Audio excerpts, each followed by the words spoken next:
श्रीराम सप्तदशाधिक-शततम सर्ग। श्री राम आदि का अत्रि मुनि के आश्रम पर जाकर उनके द्वारा सत्कृत होना तथा अनुसुया द्वारा सीता का सत्कार। उन सब ऋषियों के चले जाने पर श्री रामचंद्र जी ने जब बारंबार विचार किया तब उन्हें बहुत से ऐसे कारण ज्ञात हुए जिनसे उन्होंने स्वयं भी वहां रहना उचित न समझा।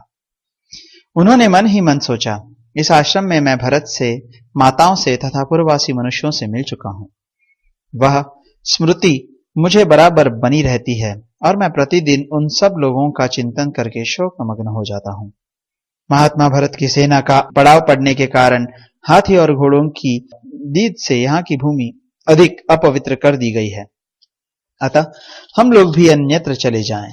ऐसा सोचकर श्री रघुनाथ जी सीता और लक्ष्मण के साथ वहां से चल दिए।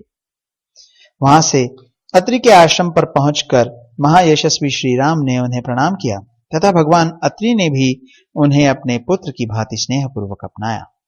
उन्होंने स्वयं ही श्री राम का संपूर्ण आतिथ्य सत्कार करके महाभाग लक्ष्मण और सीता को भी सत्कार पूर्वक संतुष्ट किया।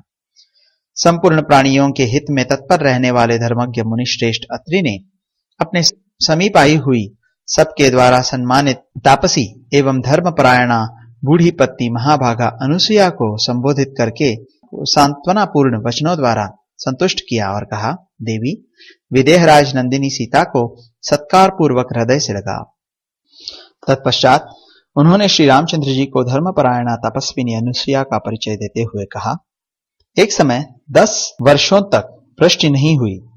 उस समय जब सारा जगत निरंतर दग्ध होने लगा, तब जिन्होंने उग्र तपस्या से युक्त तथा कठोर नियमों से अलंकृत होकर अपने तप के प्रभाव से यहाँ फल मूल उत्पन्न किए और मंदाकिनी की पवित्र धारा बहाई, तथा तात जिन्होंने 10,000 वर्षों तक भारी तपस्या करके अपने उत्तम व्रतों के प्रभाव से ऋषियों के समस्त विघ्नों का निवारण किया था, वे ही यह अनसुया देवी हैं।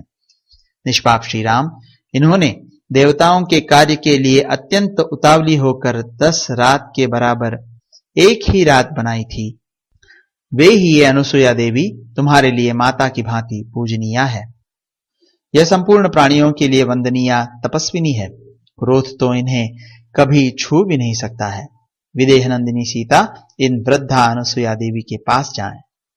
ऐसी बात कहते हुए अत्रि मुनि से बहुत अच्छा कहकर श्री रामचंद्र जी ने धर्मज्ञ सीता की ओर देखकर यह बात कही, राजकुमारी, महर्षि अत्रि के वचन तो तुमने सुन ही लिए। अब अपने कल्याण के लिए तुम शीघ्र ही इन तपस्विनी देवी के पास जाओ, जो अपने सत्कर्मों से संसार में अनुसुया के नाम से विख्यात हुई हैं। वे तपस्विनी देवी तुम्हारे आश्रय लेने योग्य है। तुम शीघ्र उनके पास जाओ। श्री रामचंद्र जी की यह बात सुनकर यशस्विनी मिथिलेश कुमारी सीता धर्म को जानने वाली अत्रि पत्नी अनुसुया के पास गई। अनुसुया वृद्धावस्था के कारण शिथिल हो गई थी। उनके शरीर में झुर्रियां पड़ गई थीं तथा सिर के बाल सफेद हो गए थे। अधिक हवा चलने पर हिलते हुए कदली वृक्ष के समान उनके सारे अंग निरंतर कांप रहे थे। सीता ने निकट जाकर शांत भाव से अपना नाम बताया और उन महाभागा पतिव्रता अनुसुया को प्रणाम किया। उन संयमशीला तपस्विनी को प्रणाम करके हर्ष से भरी हुई सीता ने दोनों हाथ जोड़कर उनका कुशल समाचार पूछा। धर्म का आचरण करने वाली महाभागा सीता को देखकर बूढ़ी अनुसुया देवी उन्हें सांत्वना देती हुई बोली, सीते, सौभाग्य की बात है कि तुम धर्म पर ही दृष्टि रखती हो। मानिनी सीते, बंधु बांधवों को छोड़कर और उनसे प्राप्त होने वाली मान प्रतिष्ठा का परित्याग करके तुम वन में भेजे हुए श्री राम का अनुसरण कर रही हो, यह बड़े सौभाग्य की बात है।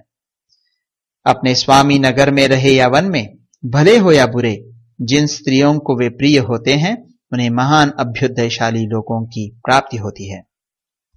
पति बुरे स्वभाव का, मनमाना बर्ताव करने वाला अथवा धनहीन ही क्यों न हो, वह उत्तम स्वभाव वाली नारियों के लिए श्रेष्ठ देवता के समान है।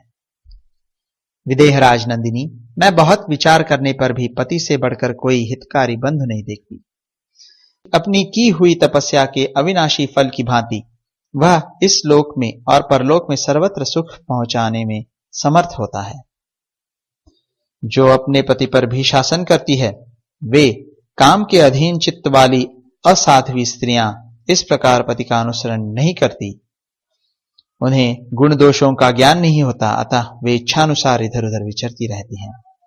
मिथिलेश कुमारी, ऐसी नारियां अवश्य ही अनुचित कर्म में फंसकर धर्म से भ्रष्ट हो जाती हैं और संसार में उन्हें अपयश की प्राप्ति होती है। किंतु जो तुम्हारे समान लोक परलोक को जानने वाली साध्वी स्त्रियां हैं, वे उत्तम गुणों से युक्त होकर पुण्य कर्मों में संलग्न रहती है, अतः वे दूसरे पुण्यात्माओं की भांति स्वर्गलोक में विचरण करेंगी। अतः तुम इस प्रकार अपने इन पतिदेव श्री रामचंद्र जी की सेवा में लगी रहो, सती धर्म का पालन करो, पति को प्रधान देवता समझो और प्रत्येक समय उनका अनुसरण करती हुई अपने स्वामी की सहधर्मिणी बनो। इससे तुम्हें सुयश और धर्म दोनों की प्राप्ति होगी। इस प्रकार श्री वाल्मीकि निर्मित आर्ष रामायण आदि काव्य के अयोध्या कांड में 117वां सर्ग पूरा हुआ।